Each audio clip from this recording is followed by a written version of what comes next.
Olá, meus futuros aprovados no concurso da Polícia Civil do Estado de Goiás, os nossos futuros escrivães e agentes públicos. Tudo bem com vocês? Eu sou o professor Baroni, de Direito Administrativo, e a gente vai falar um pouquinho sobre a matéria, dar algumas dicas, pincelar aqueles pontos que são usualmente mais cobrados no concurso público, aquilo que a OACP costuma cobrar mais, focar um pouco mais, para que a gente possa ter ali o melhor resultado possível e, claro, garantir a aprovação de todos vocês. Bom, vamos lá. O que é aquilo que a gente precisa tomar um certo cuidado maior? Um dos pontos que a gente tem ali é sobre a estrutura da administração pública. E quando a gente fala da estrutura da administração pública, quem vai determinar como ela funciona, quem vai dizer todo o funcionamento, toda a estruturação dela, é o artigo 37, principalmente o artigo 37 da Constituição Federal. E nesse mesmo artigo 37, ele já começa no seu caput dizendo, mais ou menos assim, que a administração pública direta e indireta da União, dos estados, dos municípios, deverão observar aos princípios da legalidade, impessoalidade, moralidade, publicidade e eficiência. Repare que no iniciozinho já do artigo 37, há dois pontos que merecem a observação.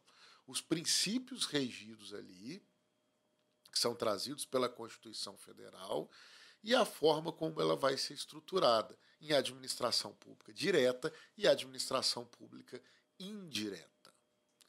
Dito isso, vamos lá. Vamos começar então falando sobre a estrutura da administração pública e essa divisão de administração pública direta e administração pública indireta.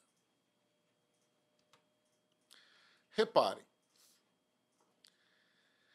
o que diferencia esse conceito de administração pública direta para a administração pública indireta? Basicamente, é o conceito de personalidade jurídica. Enquanto na administração pública direta nós temos a ausência de personalidade jurídica própria, na administração pública indireta, essa personalidade jurídica própria vai estar totalmente presente. Seria mais ou menos a gente dizer o seguinte. Vamos passar aqui um pouquinho. A gente tem a estrutura da administração pública. Então vamos imaginar que isso aqui seja um município. Dentro desse município, a gente tem ali a Procuradoria, a Secretaria de Saúde, a Secretaria de Cultura, a Secretaria de Educação, várias estruturas que estão ali presentes, cada uma com sua competência, ou seja, competência é sinônimo de função, cada uma aqui efetivamente com a sua função, desempenhando ali as suas atividades, mas sem a possibilidade de exercer ou de ter a personalidade jurídica própria. Para a gente fazer um comparativo e isso ficar um pouco mais claro do que eu estou falando. Imagina o seguinte. Imagina que dentro da gente tem o quê? Órgãos, igual a administração pública. Cada órgão nosso tem a sua função. O rim, o coração, o pâncreas, o pulmão. Poderia então o meu pulmão ir ali no banco abrir uma conta corrente? Poderia o meu coração ir ali fazer um financiamento de um carro? Não. Esses órgãos que são internos não têm a personalidade jurídica própria. Quem tem sou eu. E apesar deles fazerem parte da minha pessoa, estarem diretamente dentro de mim, eles não têm essa personalidade jurídica própria. E é a mesma coisa aqui. Cada órgão meu tem a sua competência, a sua função. Assim como na administração pública, cada órgão tem a sua competência, a sua função, mas não tem a possibilidade de desempenharem esses atos pela ausência de personalidade jurídica. Então, se a Secretaria de X aqui, que é um papel, precisa de papel, quem vai comprar papel para ela é o município, porque ela não tem essa autonomia. Ao contrário das entidades, as entidades, ainda seguindo essa comparação, eu costumo dizer que elas estão aqui. Elas são ligadas, fazem parte, mas possuem a sua personalidade jurídica própria. é quase como se fosse o seu filho. É ligado a você, possui uma personalidade própria, pode realizar os atos da vida civil se maior de idade, pode abrir uma conta no banco, comprar um carro, fazer aquilo que bem entender, mas está diretamente ligado a você, as questões ali inerentes a você. Então, nesse sentido, eu posso dizer que o que diferencia é que a entidade possui muito maior autonomia financeira, administrativa, gerencial, como característica principal dessa personalidade jurídica. Então, o que diferencia basicamente um órgão de uma entidade, é claro, é a personalidade jurídica? Sim, é a personalidade jurídica. Mas a entidade, por ter a personalidade jurídica própria, ela possui uma maior autonomia administrativa, financeira e gerencial. Essa é a característica principal da entidade. Então, basicamente, a gente tem as estruturações da administração pública se dividindo em administração pública direta,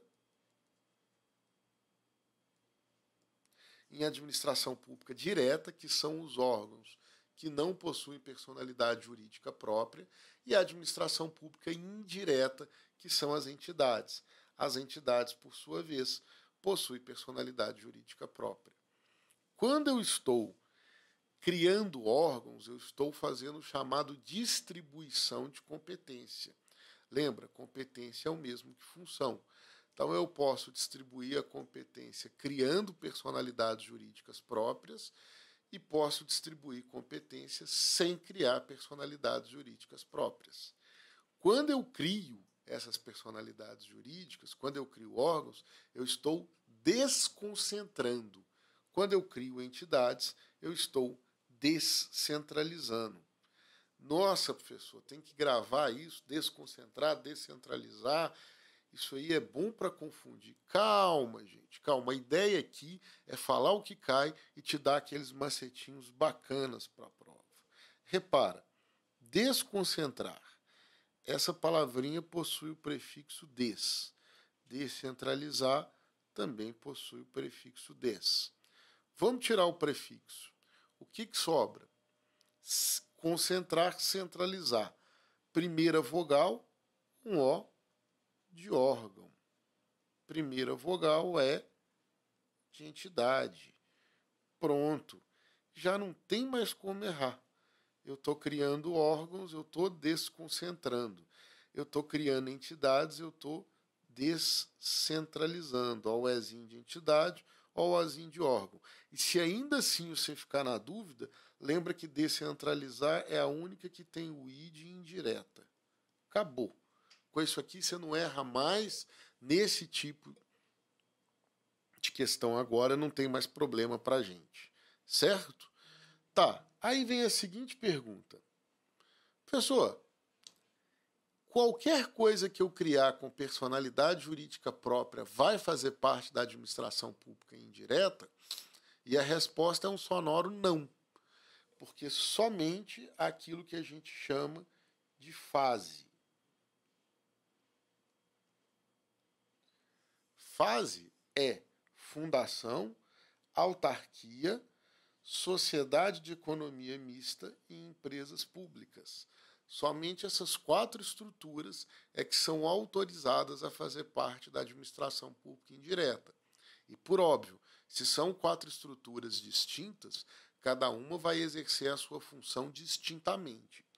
Vamos ver o que cada um faz e vamos falar um pouquinho de cada uma dessas estruturas. Olha só. Autarquia, fundação, empresa pública e sociedade de economia mista. Repare que a gente tem uma característica muito interessante. Quando a gente fala lá do artigo 37 da Constituição, a gente sempre vai começar falando dos princípios. E o princípio principal que a gente tem ali é o princípio da legalidade.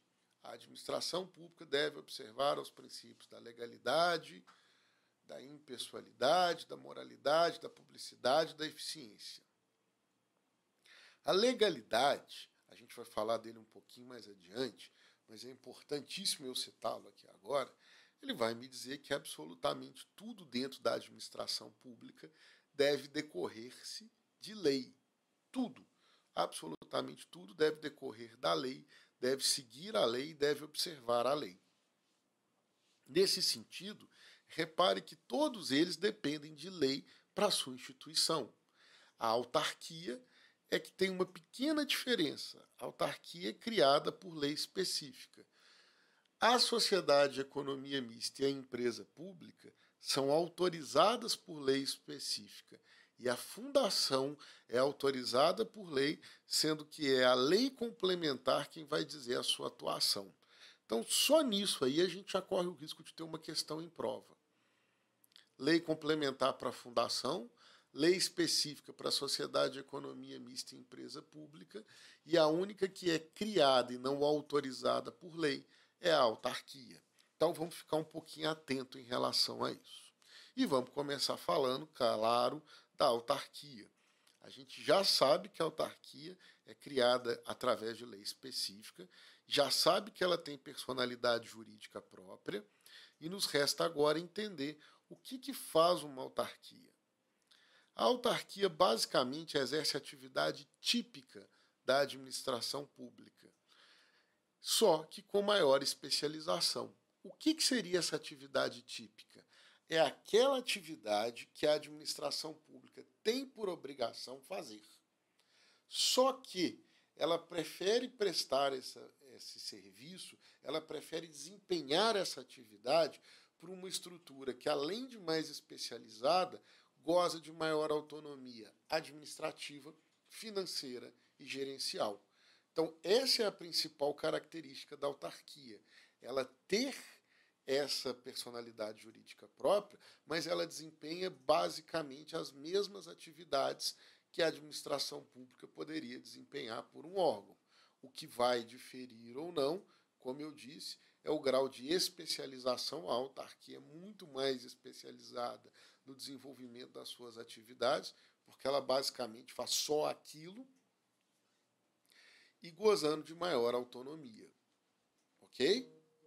Se a gente já sabe que a autarquia exerce atividade típica, própria, a gente já sabe que para os outros a conversa vai ser um pouquinhozinho diferente. E vamos falar então agora das fundações. As fundações autorizadas por lei complementar, elas exercem atividades de caráter social. O que são essas atividades de caráter social? Via de regra, são aquelas atividades previstas lá no artigo 6º da Constituição Federal. Desporto, cultura, lazer, saúde, quase todas essas atividades serão prestadas por meio da fundação. Bom, aqui na fundação é cheio de maldade que você precisa prestar atenção. Quais seriam essas maldades? A primeira delas, como funciona uma fundação? A fundação funciona através da instituição de um patrimônio. Basicamente, se doa um patrimônio e através desse patrimônio se constitui a fundação, cujo objetivo dela está vinculado ao patrimônio. Exemplo que eu vou te dar. Imagina que a administração pública tem um teatro e fala, olha, é melhor que esse teatro seja gerido por uma fundação.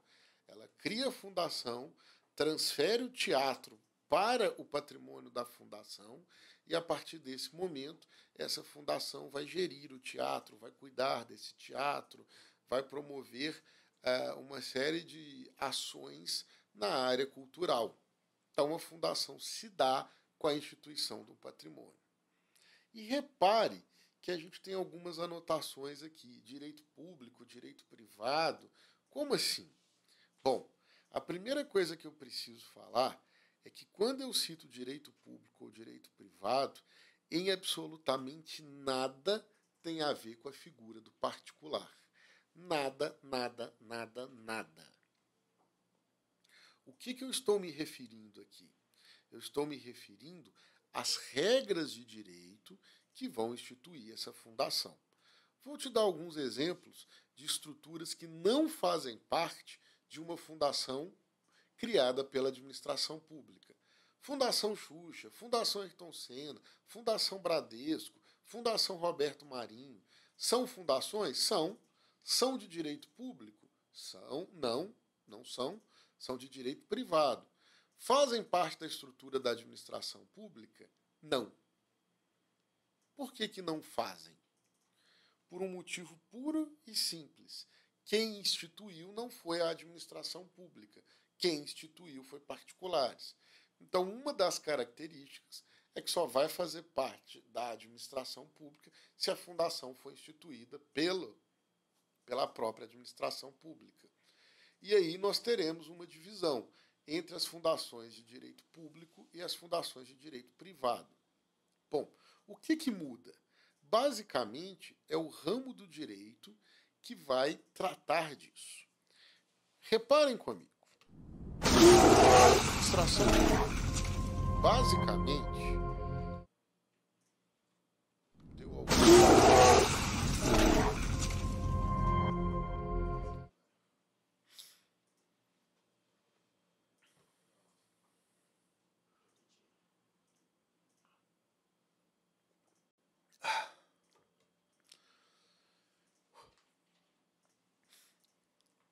Reparem comigo. Basicamente, a administração pública ela tem uma característica muito peculiar, que é a chamada supremacia do interesse público. O interesse público ele sempre vai estar numa condição de supremacia. Isso significa que, havendo conflito entre o interesse público e o interesse particular, qual que deve sobressair-se? Claro, o interesse público sempre vai se sobressair sobre o interesse privado, sobre o interesse particular. Então, para que isso aconteça, a administração pública possui ali alguns mecanismos que a gente vai falar daqui a pouquinho, mecanismos esses que vão garantir que a administração pública esteja nessa condição de supremacia. Um exemplo bom que eu posso te dar que ela atua com supremacia é quando ela é dotada do poder de polícia.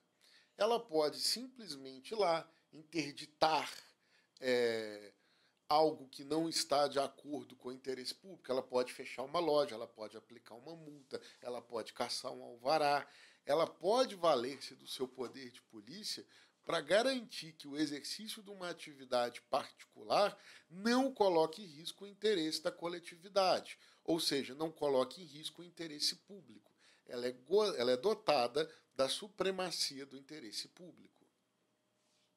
Pois bem, então a gente pode dizer que ela tem mecanismos que deixam ela numa condição de supremacia, de superioridade. A exemplo que eu acabei de citar, o poder de polícia.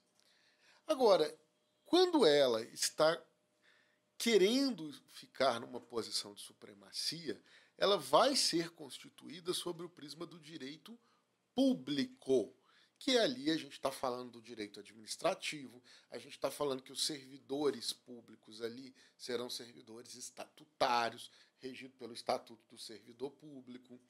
Então, tudo isso são características que a gente vai ter ali efetivamente.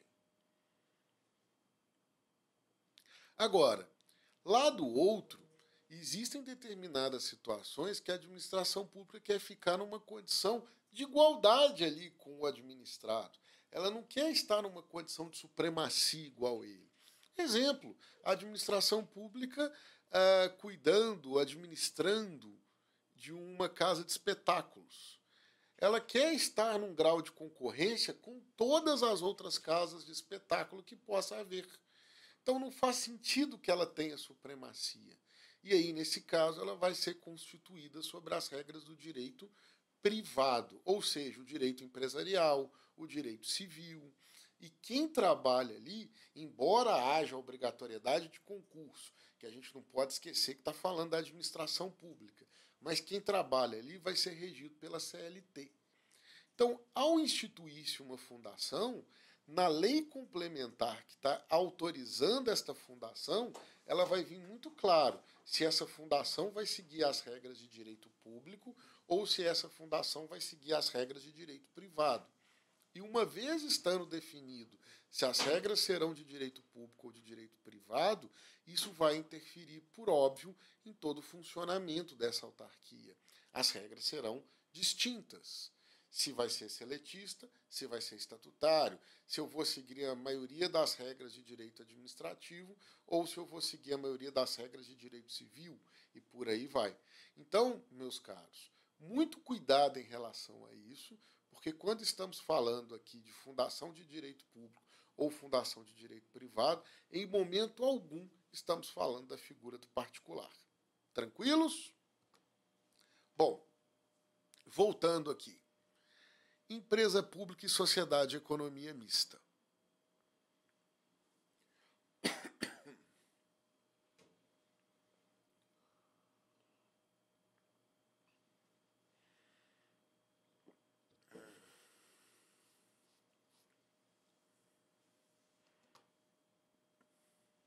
Bom, voltando aqui. Empresa pública e sociedade de economia mista. Reparem que elas são bem parecidas, muito parecidas mesmo. Elas produzem bens e serviços para o mercado, estão ali constituídas sob a forma de direito privado e as duas são autorizadas por lei específica. O que vai diferenciar uma da outra e qual é o ponto principal que a gente vai ter que vai estabelecer o que é uma empresa pública e o que é uma sociedade de economia mista? Basicamente, o que diferencia uma da outra é o chamado capital, é a constituição. Na empresa pública, o capital é 100% público. Significa isto que o único dono daquela instituição, daquela empresa, é a administração pública. Ela não tem ali, não existe ali a presença do particular. Exemplos de empresas públicas: Correio, Caixa Econômica Federal, a Radiobras. Então, nela, o único dono é a administração pública. E sendo o único dono a administração pública, ela é mais facilmente gerida e mais facilmente administrada, porque só há ali o interesse da administração. Vale lembrar também que ela pode admitir qualquer forma empresarial. Olha só, uma regrinha do direito empresarial sendo aplicada aqui dentro de uma empresa pública exatamente porque ela é de direito privado. Como seria essa regrinha? O que seria qualquer forma empresarial? Dentro da lei, ou dentro das regras do direito empresarial, qualquer forma de se constituir uma empresa limitada, SA, comandita por ações, qualquer uma que seja, pode ser utilizada aqui na constituição de uma empresa pública. Então, ela admite qualquer forma empresarial. Daqui a pouco eu te falo aonde estão as maldades disso. Vamos só fechar falando da sociedade de economia mista. Se na empresa pública, a administração pública, o capital é 100% público, ou seja, o único dono daquele empreendimento é a administração pública, aqui na sociedade de economia mista, o próprio nome diz, economia mista, eu vou ter a figura do particular. E nesse caso, o particular vai ser sócio da administração pública. Os dois estariam ali dentro. Os dois fazem parte, ou os dois têm parte do capital ali investido. E claro, não faz sentido para a administração pública ter uma estrutura que está ali, que faz parte da sua estrutura de forma indireta, se ela não detém o controle. Então, uma das regras que está prevista diretamente é que, apesar do capital ser público e particular, o controle dessa sociedade de economia mista deve ser da administração pública. Então, a administração pública tem que deter o controle dela. Entendidos? E ela, obrigatoriamente, vai assumir a forma de SA.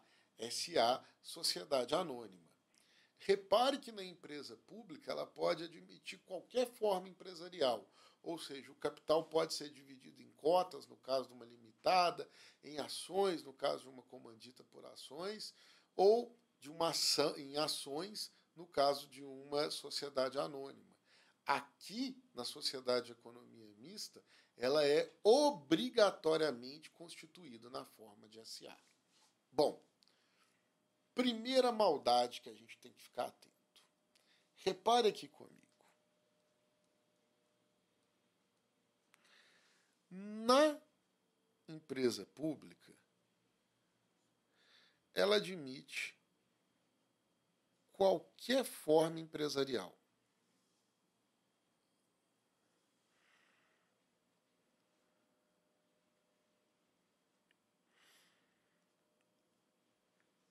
Inclusive SA. Na sociedade de economia mista, ela obrigatoriamente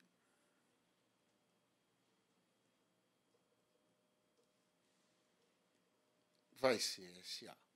Qual que é o problema disso? Onde que está a maldade disso? Muitas vezes você acaba memorizando. Sociedade de economia mista SA, sociedade de economia mista SA. Sim, a sociedade de economia mista é um SA obrigatório. Porém, a empresa pública é um SA facultativo. Muita atenção nisso. Então, eu posso ter uma empresa pública SA?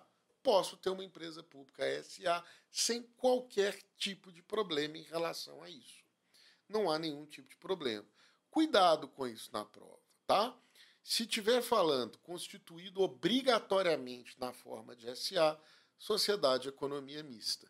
Se estiver falando constituído facultativamente na forma de SA, eu estou falando de empresa pública. E lembra, não é porque SA é necessariamente uma empresa pública.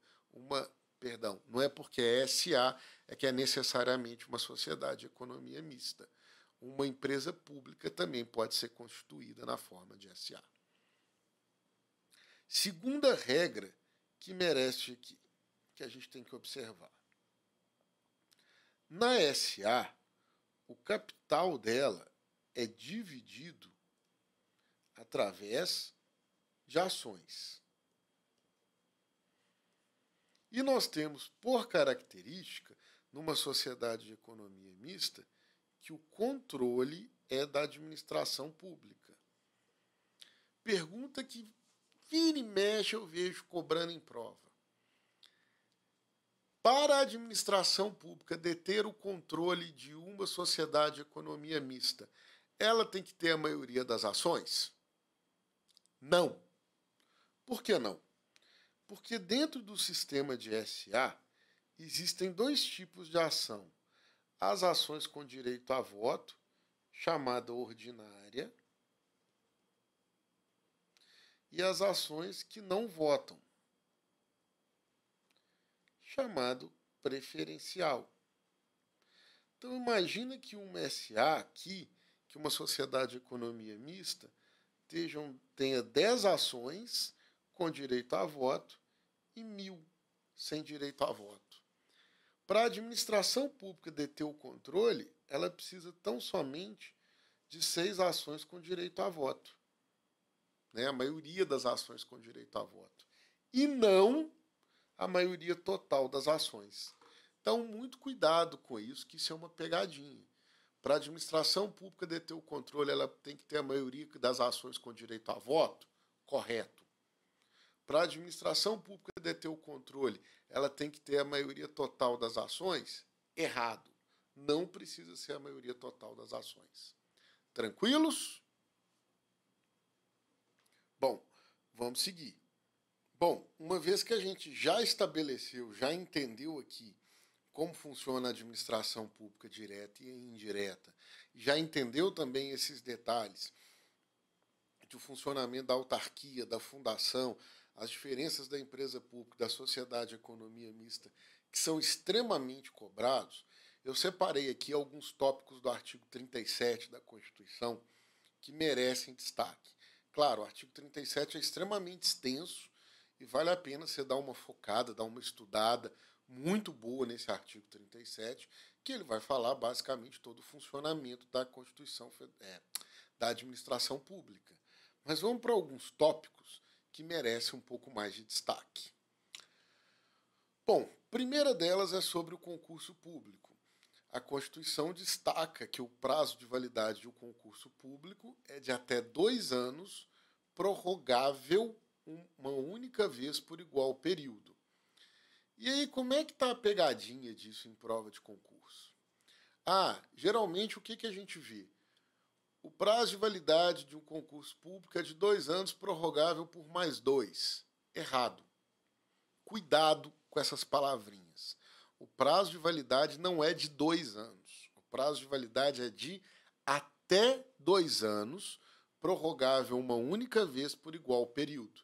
Isso significa que se o prazo de validade do concurso for de 1 ano, ele pode ser prorrogado por mais 1 ano.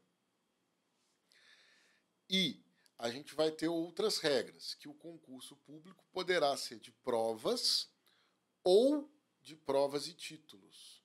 Cuidado também com essas palavrinhas. Não existe concurso de provas ou títulos. Também a gente vê muita questão nesse sentido.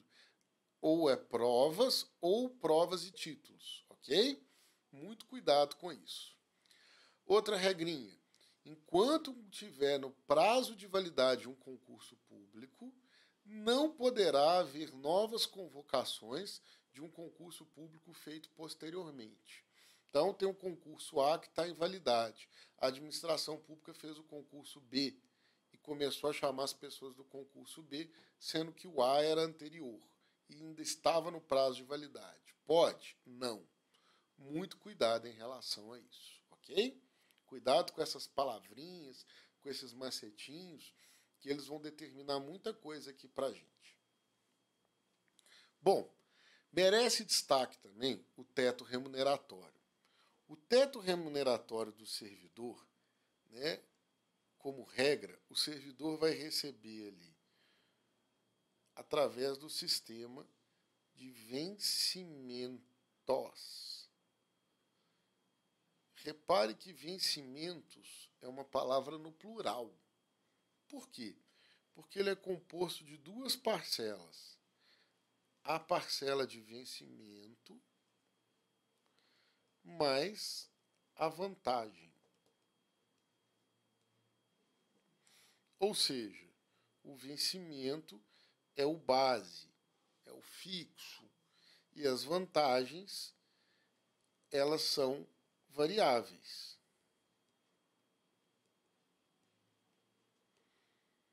Tem mês que pode vir, tem ano que pode vir, tem ano que pode não vir, sendo que o vencimento é a chamada parcela fixa. Então, o vencimentos é composto de 2 parcelas, a fixa mais as parcelas variáveis. Ok? Só toma cuidado que no que a gente vai falar aqui de indenização, de teto remuneratório e teto de vencimento, não entra uma parcela chamada indenização. A indenização não faz parte dessa parcela de teto remuneratório. Por quê? Porque a indenização seria, aspas, um reembolso de despesas. Seria as diárias, seria quando o servidor utiliza meio próprio de deslocamento. Então, ali ele não está fazendo jus a uma vantagem, e sim a uma indenização. Ele está recebendo por prestar algum tipo de serviço em que ele teve ou ele terá algum tipo de despesa em relação a isso.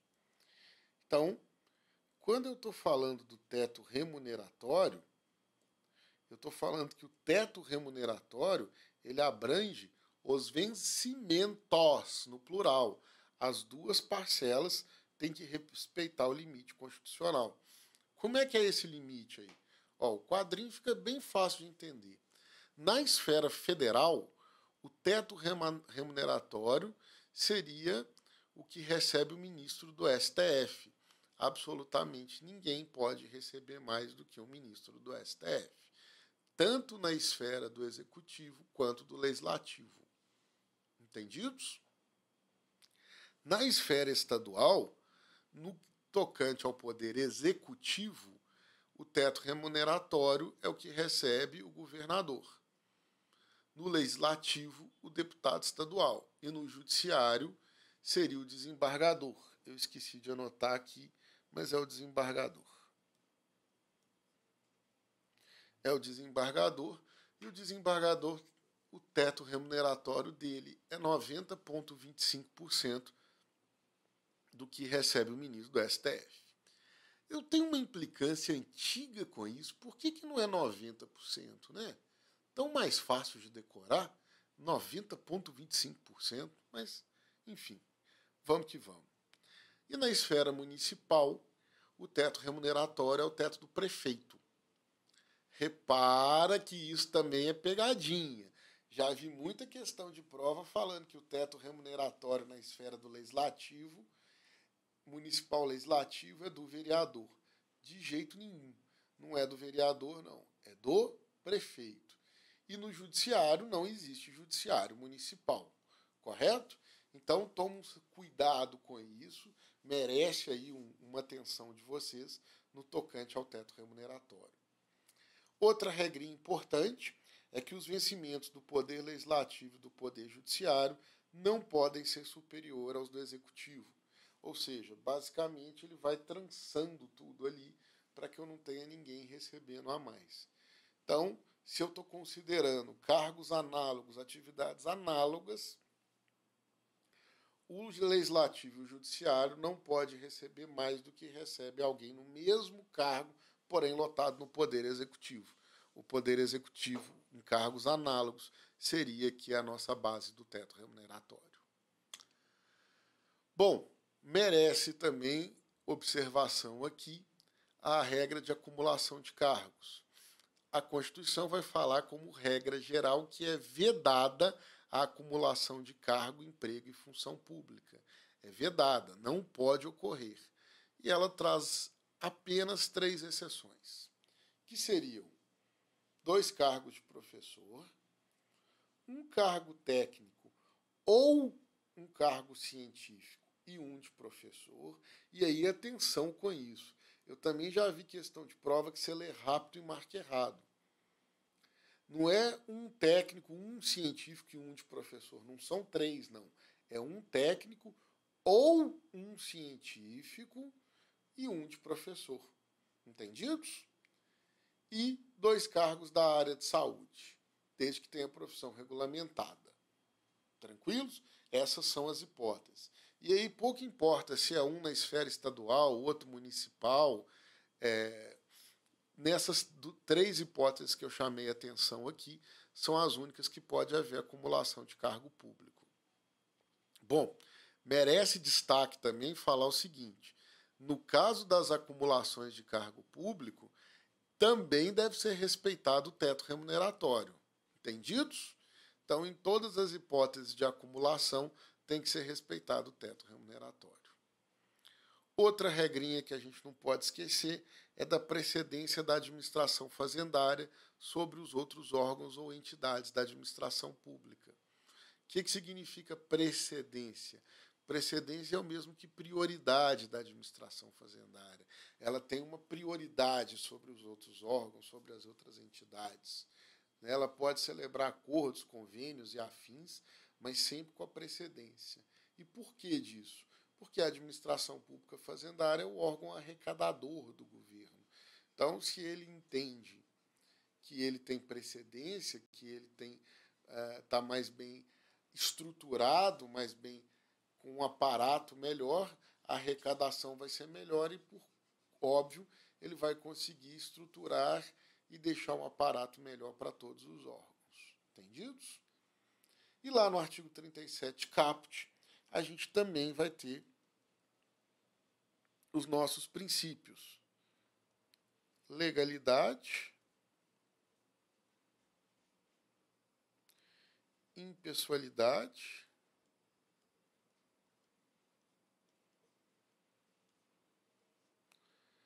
moralidade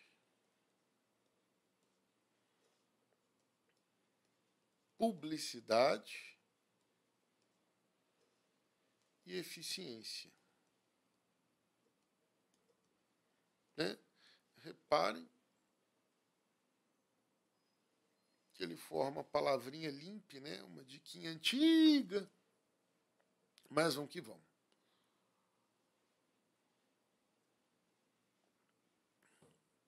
O princípio da legalidade é quase que a base da administração pública, porque o princípio da legalidade vai me dizer o seguinte: a administração pública ela pode realizar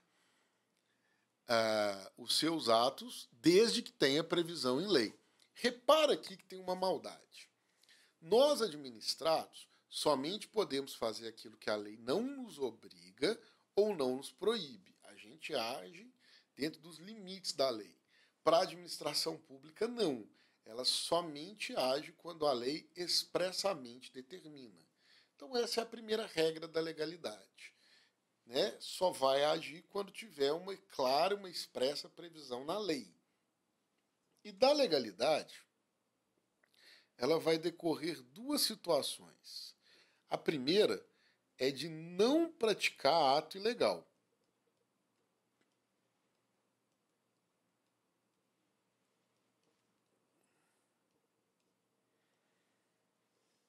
A administração pública não pode praticar nenhum ato ilegal. Ela sempre deve agir de acordo com a lei. E, se porventura ela tiver praticado algum tipo de ato ilegal, ela deve invalidar esse ato.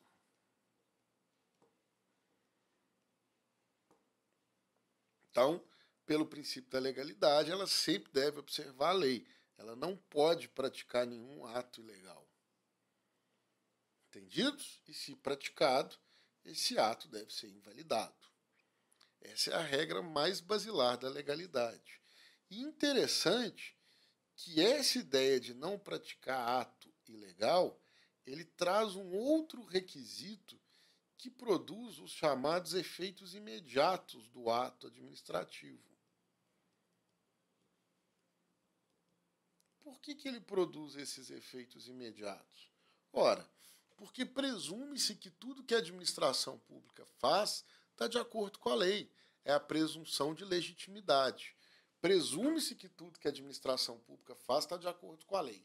Se tudo que ela está fazendo está de acordo com a lei, por qual razão, por qual motivo, por qual circunstância a administração pública não vai poder praticar os seus atos, não vai poder colocar em vigor, ele não vai poder passar a produzir os seus efeitos imediatamente?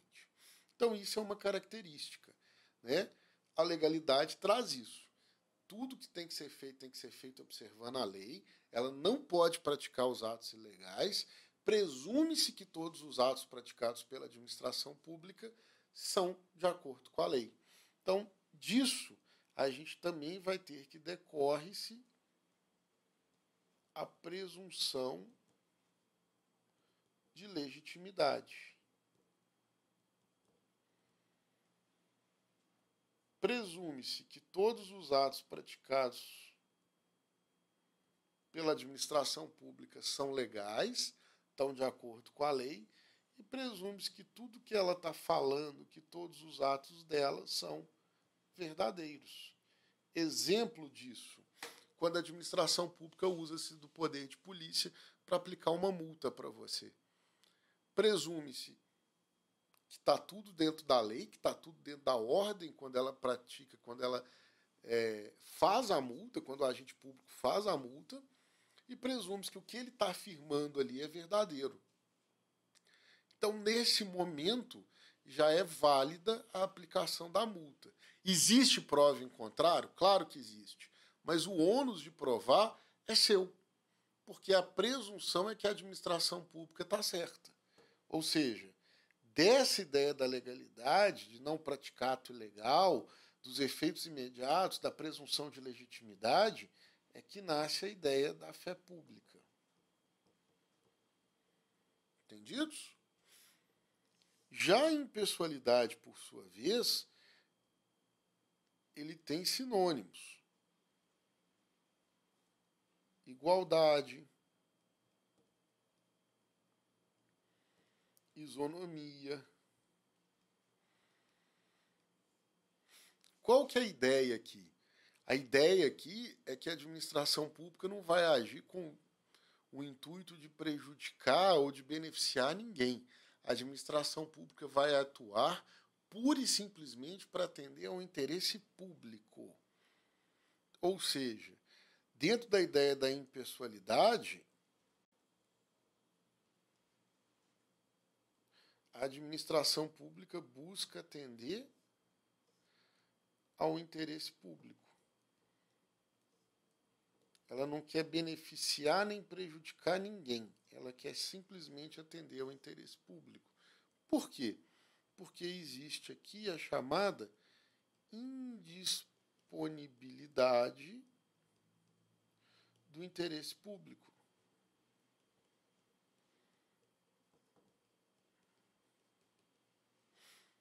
Então, essa é uma característica da impessoalidade.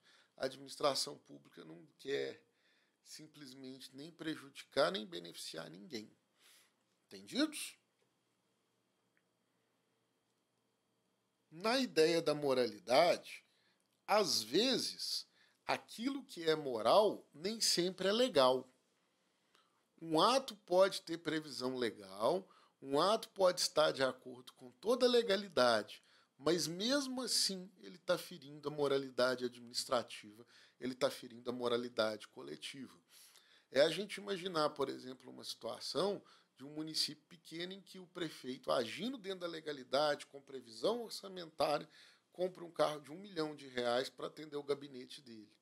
Ele pode até estar de acordo com a legalidade, mas ele não está de acordo com a moralidade. E o fato de não estar de acordo com a moralidade, a gente volta aqui, e também é motivo para que o ato seja invalidado, porque o ato tem que estar de acordo não só com a legalidade, mas com a moralidade. Sinônimos de moralidade, a ideia da probidade, é o dever de ser probo do agente público. Entendidos? Da mesma forma, eu tenho o princípio da publicidade, e que aí decorre duas perguntas. Como e por que eu torno público? Bom, eu torno público publicando no Diário Oficial. O porquê eu torno público é para garantir a transparência e a ciência do interessado. Exemplo, vai sair, você fez a prova, vai sair a sua nomeação. Sua nomeação vai sair onde? Publicado no Diário Oficial. Isso é para que você tenha ciência e vá lá levar a documentação necessária para que você possa tomar posse. Então, isso é efetivo, isso é verdadeiro. Entendidos? E, por fim, o princípio da eficiência.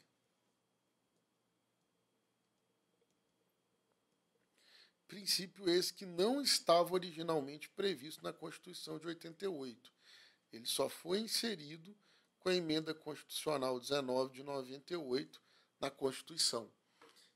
Então é um princípio que entrou 10 anos depois, mas que basicamente vai falar o seguinte: não adianta a administração pública agir de acordo com a lei, atender o interesse público, ter probidade, garantir a transparência, se ela não conseguir garantir eficácia nos seus atos, celeridade. O que é celeridade? Rapidez nos seus atos, ser rápida, ser eficaz, trazer bons resultados. Então, essa foi toda a temática que foi constituída a Emenda Constitucional 19 de 98 e que trouxe o princípio da eficiência. Bom, vamos lá. Vamos só falar na invalidação ali de um ato administrativo que, porventura, não observou a lei. Eu preciso invalidar um ato? Precisa. Eu tenho dois tipos de atos que merecem destaque, que são também poderes da administração pública: o vinculado e o discricionário. Bom, vinculado. Ele é vinculado a quê? à lei. Vinculado à lei. Ele vai ser praticado porque a lei determina. Acabou. Simples assim. A lei determina que em tal situação faça isso. Ok? Fim de papo. Não tem que discutir. Não pode o agente público decidir se vai ou não. Ele é obrigado a cumprir a lei. Acabou. Zero papo. Então é um ato vinculado. Quem determina que o ato seja praticado é a lei. O ato tem que ser praticado. Por outro lado, no ato discricionário, a lei também, sempre a lei, sempre a legalidade, dá uma opção de escolha para um agente público. Seria o seguinte exemplo: em determinada situação, pode o agente público multar ou advertir. Então, valendo-se da razoabilidade, da proporcionalidade, o agente público tem uma opção de escolha, porque quem deu a opção de escolha para ele foi a legalidade. Isso faz diferença? Faz sim. Faz muita diferença e é muito comum cobrar isso em prova. Então, muita atenção. Vinculado à lei.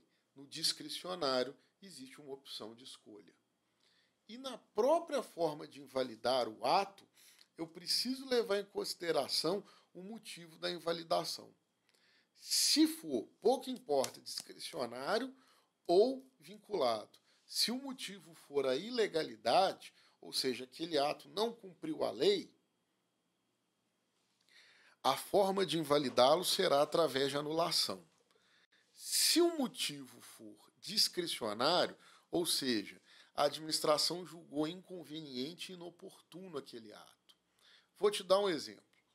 Imagina que eu pedi uma autorização para a administração pública para eu ter uma barraquinha de cachorro-quente na avenida principal. E ela me autorizou.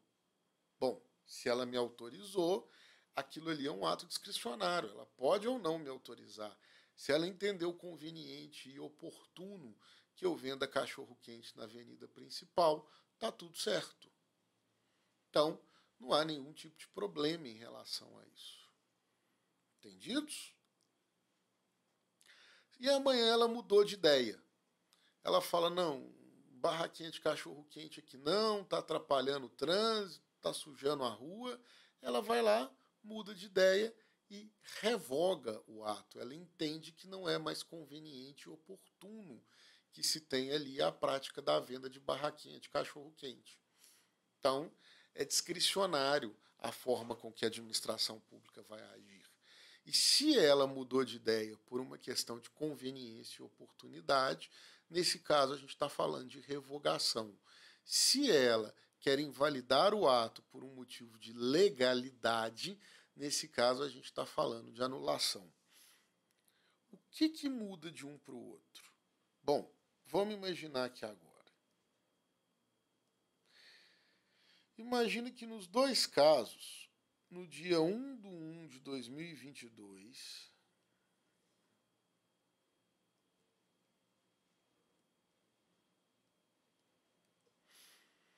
a administração pública tenha praticado um ato e tenha anulado esse ato, tenha invalidado esse ato no dia 20/2/22.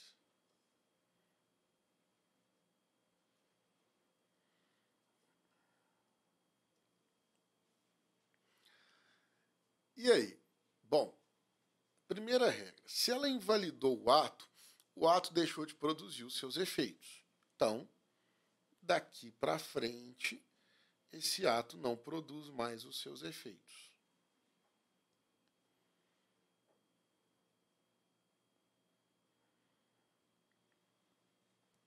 A dúvida é, e nesse período, ele vai ou não produzir os seus efeitos? E aí? Bom, vamos entender. Vamos entender fazendo uma metáfora aqui, um exemplo que fica bem mais fácil de entender. Imagina que no dia 1/1/2022 você se casou. E no dia 20/2/2022 você se separou. Ok? A partir da data da sua separação, seu casamento já não vale mais. Mas e nesse período em que você se separou por uma questão de conveniência e oportunidade. É válido? É válido. Se aqui o que me fez invalidar o ato foi inconveniência e oportunidade, esse período aqui foi válido, tá ok. Agora imagina que você se casa no dia 1/1 de 2022 e no dia 20/2 de 2022 você descobre que a pessoa ao qual você se casou já era legalmente casada. Opa, a legislação brasileira não permite bigamia. É válido? Não, não é válido. Então, nesse caso aqui, não é válido. É como se você nunca fosse casado. Da mesma forma, se o ato é nulo, se o ato é ilegal, ele retroage até a data que ele foi praticado e não produz nenhum efeito jurídico. É como se o ato nunca tivesse sido praticado. Então, essa é a principal diferença de um para o outro. Quando eu revogo, ele tem um efeito chamado ex nunc. Como é que é um macetinho para você gravar isso? Imagina aquela pessoa que você se relacionou, que era a mais inconveniente e inoportuna que você já conheceu, que às vezes você se olha, se pega pensando e fala, meu Deus, como é que eu me relacionei com essa pessoa? A pergunta agora é, você voltaria para ela? Não, né? Então, ex nunca. Para trás, voltar para o passado, nunca. Ex nunca.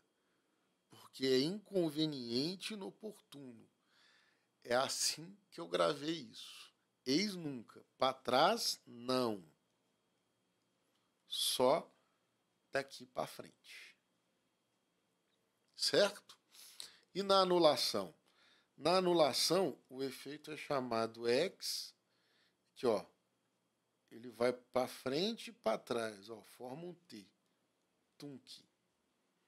Então, ex nunc, daqui para frente, para trás, para ex nunca. E ex tunc, ele faz os seus efeitos para frente e para trás. Entendidos? Bom, meus caros, é isso. Espero que com essas dicas, com esses pontos aqui que a gente abordou, tenha esclarecido para vocês. Quero vê-los agora todos aprovados. Um grande abraço a todos e até a próxima.